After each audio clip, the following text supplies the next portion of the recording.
For any community to do well, they must also have political representation.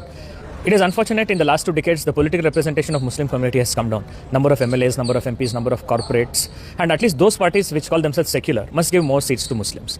And it is unfortunate that even in a constituency like Davangere, which has 70,000 people, where the Muslim community is asking for representation, the Congress party has denied representation to them. Instead, to give the ticket to somebody whose father is an MLA, whose mother is an MP.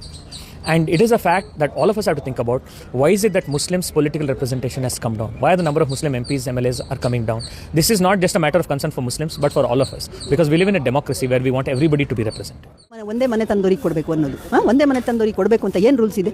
ಅಪ್ಪ ಆಯಿತು, ಅಜ್ಜ ಆಯಿತು, ಈಗ ಮೊಮ್ಮಗನಿಗೆ ಕೊಡುವಂಥದ್ದು ಏನಿರಲಿಲ್ಲ.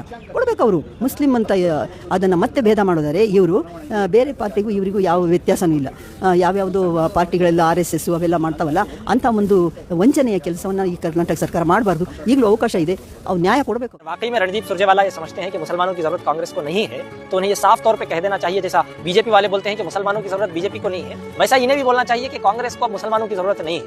जिस दिन वो बोलेंगे उसके दूसरे दिन ही मुसलमान आपको ये साबित करके दिखाएंगे कि कांग्रेस कहां जीत सकती है और कहां कितना कांग्रेस की वैल्यू है. पहले तो 80,000 से ज्यादा मुसलमान जिस कॉन्स्टिट्यूएंसी में है दावनगिरे में, वहां मुसलमानों को टिकट देने से ये इनकार कर देते हैं और ऊपर से ये कहते हैं कि मुसलमानों का ब्लैकमेल हम बर्दाश्त नहीं करेंगे. पिछले 40 साल 50 साल 70 साल से आपने मुसलमानों को टिश्यू पेपर की तरह जो इस्तेमाल किया, उनके वोट लिए, और जब उनके हक उनको देने की बात आती है तो आप ये कैसे कह सकते हैं?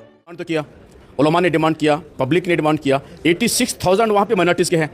86,000 तो ये तो हक तो बनता है ना मुसलमानों का कि उनको सीट देना चाहिए. ಹೆಚ್ಚು ದಾವಣಗೆರೆ ದಕ್ಷಿಣ ಲೋಕಸಭಾ ಕ್ಷೇತ್ರದಲ್ಲಿ ಅತ್ಯಂತ ಹೆಚ್ಚು ಜನಸಂಖ್ಯೆ ಮತ್ತು ಮತದಾರರು ಇರುವಂಥ ಕ್ಷೇತ್ರದಲ್ಲಿ ಅಲ್ಪಸಂಖ್ಯಾತರಿಗೆ ನೀಡದೆ ಒಂದು ಕುಟುಂಬ ರಾಜಕಾರಣದ ಭಾಗವಾಗಿ ಈಗಷ್ಟೇ ಶ್ಯಾಮನೂರ್ ಶಿವಶಂಕರ್ ತೀರ್ಕೊಂಡು ಕೆಲವು ತಿಂಗಳಾಗಿದೆ. ಅವರ ಮಗ ಮಂತ್ರಿ ಆಗಿದ್ದಾರೆ, ಅವರ ಸೊಸೆ MP ಆಗಿದ್ದಾರೆ. ಈಗ ಮತ್ತೆ ಅವರ ಮಗನಿಗೆ ಇನ್ನೂ ಚಿಕ್ಕ ಎಳೆಯ ಹುಡುಗ, ಆ ಹುಡುಗನಿಗೆ ಟಿಕೆಟ್ ಕೊಡೋದ್ರ ಮುಖಾಂತರ ಇಲ್ಲಿರುವ ಕರ್ನಾಟಕದ ಒಂದು ಅಲ್ಪಸಂಖ್ಯಾತ ಜನಾಂಗಕ್ಕೆ ಒಂದು ರೀತಿ ಮೋಸ ಮಾಡಿದ್ದಾರೆ. ಇದು ಒಂದು ದ್ರೋಹ ಇದೆ ಆ್ಯಕ್ಚುಲಿ. ಯಾವುದೇ ಕಾರಣಕ್ಕೂ, ಮತ್ತು ಜನಸಂಖ್ಯೆ ಇಲ್ಲ ಆದರೆ ಪರವಾಗಿಲ್ಲ, ಅತಿ ಹೆಚ್ಚು ಜನಸಂಖ್ಯೆ 55,000 ಲಿಂಗಾಯತರು ಇಲ್ಲ, ಬೇರೆ ಯಾವ ಜಾತಿಗಳು ಕೂಡ ಅಷ್ಟು ಪ್ರಮಾಣದ ಮತದಾರರಿಲ್ಲ. ಹಾಗಿದ್ದಾಗಲೂ ಕೂಡ ಯಾವ ತರ್ಕವೂ ಇಲ್ಲದೆ ಕುಟುಂಬನ ಓಲೈಸೋಕ್ಕೋಸ್ಕರ, ಜಾತಿಗಳನ್ನು ಓಲೈಸೋಕ್ಕೋಸ್ಕರ, ಕುಟುಂಬ ಮಾಡೋಕ್ಕೋಸ್ಕರ ಮಾಡಿದ್ದಾರೆ. ಬೇರೆ ಎಲ್ಲ ಕುಟುಂಬದ ಬಗ್ಗೆ ಹೇಳ್ತಾರೆ. ಇದು ಕೂಡ ಕುಟುಂಬ ರಾಜಕಾರಣದ ಒಂದು ಷಡ್ಯಂತ್ರ, ಒಂದು ಪಿತೂರಿ, ಒಂದು पूछने वाला नहीं है. ये कौम के अंदर गैरत नहीं है. मैं इस कौम को आवाज देता हूँ, एक तीसरी ताकत मैं खुद बना रहा हूँ.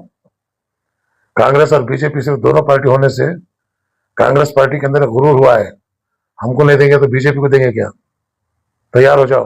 कड़ी भी है लेकिन सच है. चंद हमारे दावणगेरे के आदमी, पूरे नहीं, चंद उन्होंने अभी गुलामी में जिले को ही कैसा तो इनके दादा साहब को कांग्रेस की गुलामी करे, उनके वालिद साहब, अब इनके बच्चे यानी पुत्र इन्हों भी गुलामी कर ले. कोई ನಮ್ ಪ್ರಾಬ್ಲಮ್ ಅದೇ. ತಪ್ಪು ನಮ್ದೇ. ತಪ್ಪು ಸರಿ ಮಾಡ್ಕೋಬೇಕಂದ್ರೆ ಒಂದು ಸತಿ ಅಲ್ಪಸಂಖ್ಯಾತರಿಗೆ ಯಾರಾಗ್ಲಿ, ನಮ್ಮ ಮುಸ್ಲಿಂ ಸಮುದಾಯ ಆಗ್ಲಿ, ಅಲ್ಪಸಂಖ್ಯಾತರಿಗೆ ಯಾರಿಗಾದ್ರು, ಬಟ್ ಮುಸ್ಲಿಂ ಸಮುದಾಯ ಐತಲ್ಲ ಚೆನ್ನಾಗಿದೆ, ಮುಸ್ಲಿಂ ಸಮುದಾಯಕ್ಕೆ ಐತಲ್ಲ ಒಂದ್ಸತಿ ಏನಾದ್ರು ಟಿಕೆಟ್ ಕೊಡ್ಬೇಕು. ಟಿಕೆಟ್ ಕೊಟ್ಟ ಮೇಲೆ ಐತಲ್ಲ ಇವ್ರು ಎಷ್ಟು ವರ್ಷ ಕೆಲಸ ಮಾಡಿದ್ರು, ಏನ್ ಮಾಡಿದ್ರು ಅಂತ ಗೊತ್ತಾಗುತ್ತೆ. ಇವ್ರು ಐತಲ್ಲ ಇಷ್ಟು ವರ್ಷದಿಂದ ಐತಲ್ಲ ಟಿಕೆಟ್ ಸಿಕ್ಕಿದ್ಮೇಲೆ ಇವ್ರು ಏನ್ ಮಾಡ್ತಾರೆ ಜನಗಳಿಗೆ ಗೊತ್ತಾಗುತ್ತೆ. ಗೊತ್ತಾದ್ರೇನೆ ಐತಲ್ಲ ಎಲ್ಲರಿಗೂ ಏನೇನಾಗಿದೆ, ಏನೇನ್ ಅಭಿವೃದ್ಧಿ ಆಗುತ್ತೆ, ಏನೇನ್ ಅಭಿವೃದ್ಧಿ ಆಗಲ್ಲ ಅಂತ ಎಲ್ಲರಿಗೂ ಗೊತ್ತಾಗುತ್ತೆ.